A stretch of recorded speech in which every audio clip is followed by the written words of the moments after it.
question of when to refer to other providers is a difficult one. So a dermatologist is usually presented with a lesion, and I think the thought process should be, again, along the lines of, is this a low risk or high risk lesion?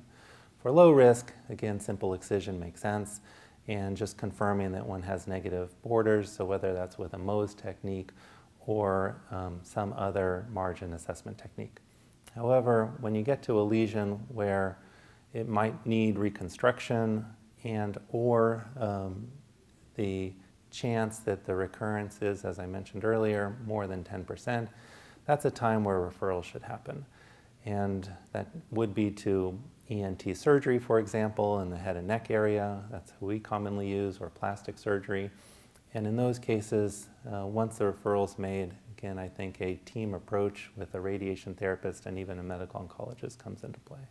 When there's a question of resectability for a lesion, I think that's a red flag for referral to consider all the alternatives. And the options include resection. However, we need to balance, again, the morbidities of that resection and patient preference, as well as what the patient can tolerate and what their goals are.